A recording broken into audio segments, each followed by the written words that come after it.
Romans chapter 11, verses 21 and 22. For if God did not spare the natural branches, he will not spare you. So take note of God's kindness and his severity. Severity on those who have fallen, but God's kindness on you, if you remain in his kindness. Otherwise, you also will be cut off. Here in Romans chapter 11, Paul finishes a wrestling with why the people of Israel, broad brushstroke, obviously not all of them, but pretty much as a whole, had rejected Jesus. And he illustrates the benefit of this to us who are not Jews with the metaphor of an olive tree. That those who did not believe from among God's chosen people were pruned off the olive tree, and those who did believe from among the Gentiles, from those who were not Jews, that would be me and probably most of us, were as wild olive branches pruned or grafted, not pruned, but grafted into the tree.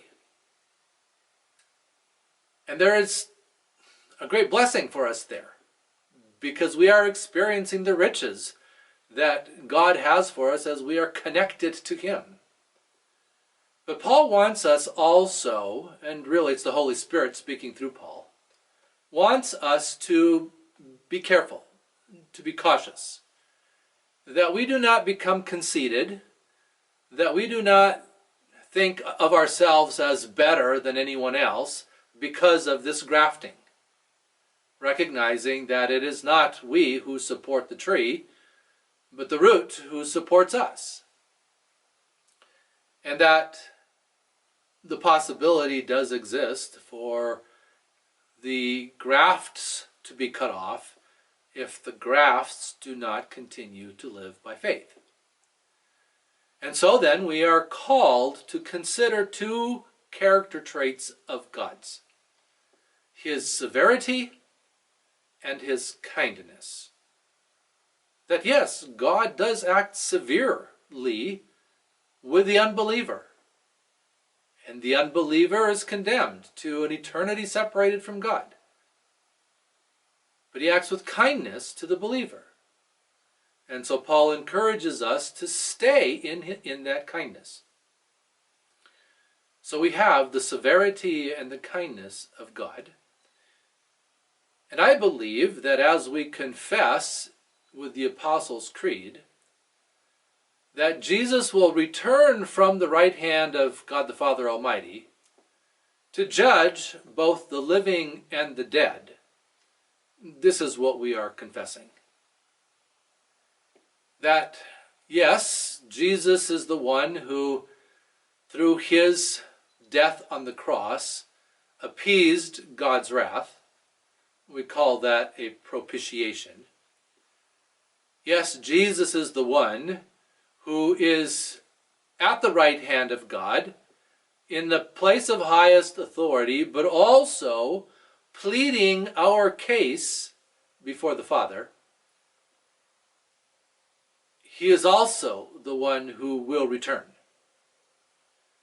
And when he does return, he will return in judgment.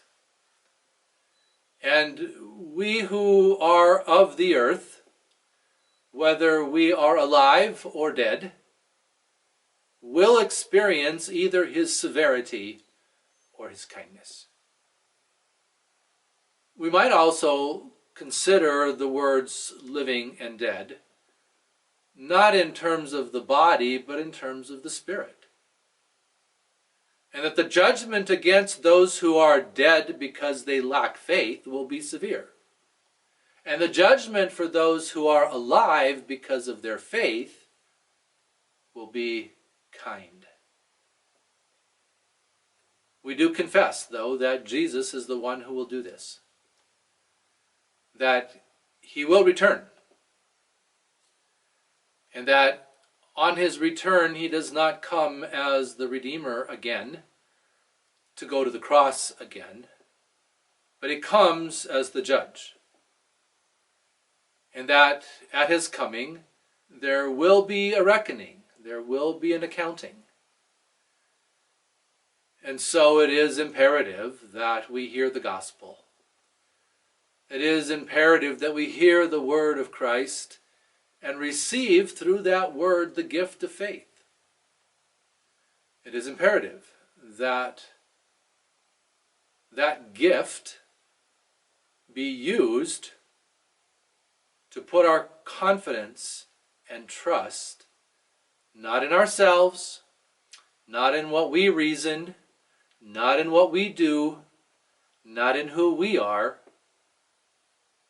but to put our confidence in Jesus, in who he is, in what he's done, because of his grace and mercy.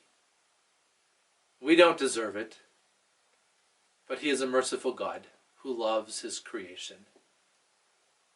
And he has done everything necessary for us to be in fellowship with him again, to be reconciled to him. And on that last day, Jesus will come. And those who persist in their unbelief will receive the severity of his judgment. And those who believe and have placed their trust in Jesus will receive his kindness. This is what we confess when we say that from the right hand of God the Father Almighty, Jesus will return to judge the living and the dead. Thanks for being a part of the conversation, and God bless you.